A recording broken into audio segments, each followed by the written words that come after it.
I'm giving you the tools, right? I'm giving you the sandbox. I'm setting the table for you. But it's up to you to decide what you want to eat. Master Chief is human. He's not a machine. He's not a set of armor with a big weapon. He's a human with resilience and courage. You know, and I was so looking forward to this moment because for Master Chief, you know, the stoic, the soldier, the man of few words, all that. But there was this progression, you know, in terms of his emotional side, even through the first 3 games. But this was going to be the great leap. What happens when that soldier starts to discover his humanity? We had to create a situation that was going to knock him out of his comfort zone. The Master Chief has settled into this comfort zone of being the hero. You know, it's interesting. Early on, we talked about the hero's journey, and like, how do you have a hero's journey when he's already a hero? What are the sacrifices that you need to make in order to preserve something as precious as humanity? The journey is the important part. The growth is the important part. And so really, where does he still need to go as a human? That became the key to not just the story of Halo 4, but the entire trilogy. We're really examining what sort of burdens a Guardian carries. In a lot of ways, the story that we're telling with Halo 4 is about putting Chief in circumstances where he's forced to change. He's forced to take stock of himself. In a way, Chief is a Guardian. Cortana is Chief's Guardian. The Forerunners were the Guardians of their own universe, and they might have to make a decision that not everyone is going to agree with and that some people might condemn.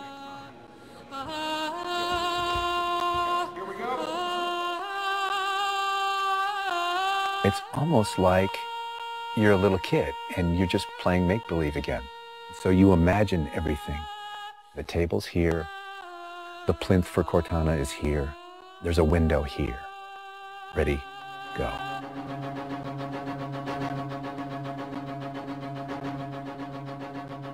How can we immerse the player even more in this world that we've built around them? I'm not doing this for mankind. How can we have Chief have to deal with his own humanity? Everything had to be predicated by what the character needs were and what direction the characters needed to go in. The art direction specifically for Halo 4 isn't about creating an emotional tone for Halo 4, it's about creating an emotional tone for every single moment and experience that the player needs to understand. Similar to what we said is that, you know, we build what we need to see.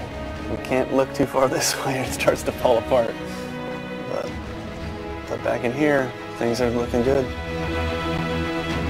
Film is like, I'm going to create something and it's going to be awesome and I'm going to polish it and I'm going to own it, but I'm going to share it with you, which is very different than game storytelling, which is I'm going to give you all the tools, I'm going to give you all the possibilities, and it's up to you to discover it. Answering questions and answering the directions that the narrative had already taken defined the path forward for us as we started to tell the story. We're always telling these huge, big stories. We've got Infinity, it's the biggest ship that has ever been launched. We've got Requiem, which is like the biggest Forerunner artifact we've ever found. But in the middle of all of that, we've got this very small personal story between Master Chief and Cortana. You tell a story with every detail that you put into a game. Immersion is really what allows somebody to believe your universe and also to become emotionally caught up in your universe. Ready to get back to work? I thought you'd never ask. How do we make sure the sights and the sounds and the things that they're feeling as a player inhabiting that suit really comes through more clearly? And you know, technology has allowed us to do that with much higher fidelity than back in the CE days. Okay, so those are definitely bigger ones. Yeah, those start to get... Just because we've got more people. Let's roll video. Yeah. So this will be just video and audio only, no face, no mocap.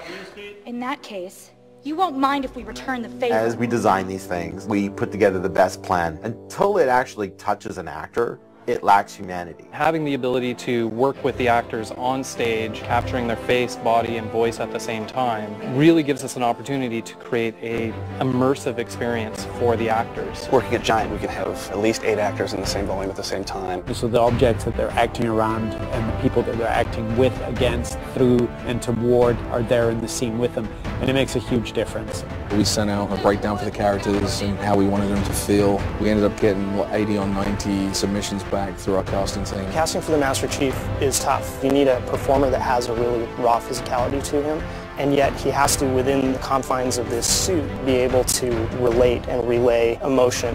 I like to express myself. I freely do it. I wholly do it. I enjoy it. And so pulling back on all of those instincts is what's required to play him. imagine that translating to a 3D model with huge armor and making sure the personality of Chief's movement comes through that armor was really critical. And that really came down to Bruce's acting, his physical stature, and really his physicality as he went through all of the performance. You'll never see his face or hear his voice, but all of the other actors that are playing off of him have received so much from him in their performances, and I think that they would all agree with that. This is the low-res asset of Chief. We were afforded a little bit more budget since he's our hero. From the art process, storytelling is just about engaging the player. You don't have to answer any questions. You don't have to take them through a lot of loops of feeling. If the player's engaged, I think you've got the start. So Master Chief's a difficult one because he's a dude in a helmet. There's such a, particularly in science fiction, such a fantastic history of people being completely realized as people without having their face as a tool. For us, it's making him feel like a real person. We have a nude male sculpt, and then from there we sculpted on physically a tech suit. And on top of this guy is when we spend time just doing all the details and trying to add some of that functionality, even little bits here and there like rail, and this just reads 117. I think it's connected to having even more modern visual flow when it comes to his lines, his design, the way you follow the outline of Master Chief. Trying to put it into an area where it feels realistic, that it feels kind of tankish. What do you think of a tank? You think square, you think metal, there's some wear and tear on the edges. So those things we want to grab, put them on the Chief so it communicates that. The fingers are missing here on these. They have armor caps that come on, but he doesn't have armor caps on his trigger finger or thumb finger so that he could have more tactile sense when he's shooting and loading his weaponry. The last thing we just changed was his visor. His visor picks up the elements based on the room that he's in. We want to take every inch of the character to tell a story as much as we can. Above all, he still needs to connect to the player and they still need to understand him as being that character. It's somebody who's been very loved over the last 10 years.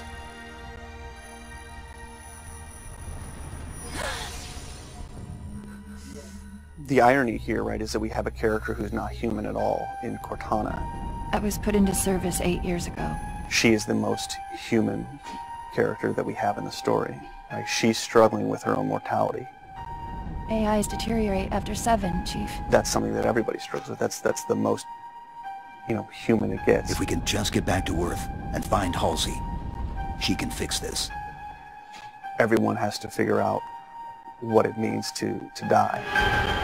She's strong, she's convicted. She herself is going through a really difficult time in understanding the things that are happening to her. We were looking for somebody who really could bring just fire and stuff that's required for some of those sequences. We needed to make sure we found someone that had some innocence to her, but also could be very strong at the same time. If you imagine that you could have 20 emotions at one time, she has that. I will not allow you to leave this planet! She's really the heart of the game and the heart of Master Chief and explains what's going on and why it's a problem. I didn't mean to.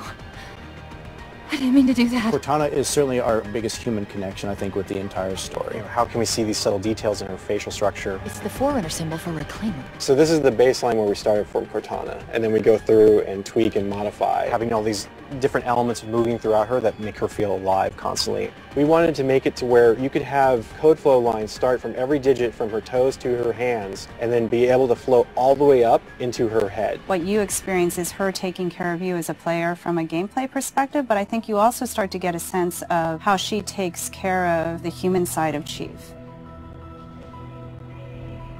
Wake me when you need me. They spotted us. Bringing Jen and Steve in and having them layer their voices over the character performances in the cinematics, that just brought the whole experience together. You look at just the number of lines that the Chief has had over the course of the franchise, and it's not a lot. How much firepower would you need? And yet people will immediately call you out on the Master Chief's voice being something very distinctive and important to them. The funny thing is that they've had this off-screen chemistry because they didn't actually meet until last year. Not only is this the first time they've ever sat together on a panel, this is the first time they've ever been in the same room or even met. So seeing them meet and seeing them have that chemistry in real life and seeing how they acted together in scenes just felt like we just missed this opportunity for all these years to actually get them together and get something even more memorable and more exciting out of them. In the beginning, they were great choices for those characters. Steve has this very stoic personality that comes through in his few words. The same way Jen's voice is confident and it's strong, but it can also be playful. You do know you don't have to wait until the last minute just to impress me, right? In many ways, Halo 4 is the first act. We want a player to be able to ask themselves what it is to be a hero. Is the sacrifice worth it? I often think of him as like Atlas, you know, like he's got the weight of the world on his shoulders all the time. Chief and Cortana are the same person, but she has always been the reflection of his humanity. People don't play Halo to watch a soap opera, and yet you don't want to just be kind of pulp. To me, it's a natural progression of this story, and it takes this relationship to the place it should go to.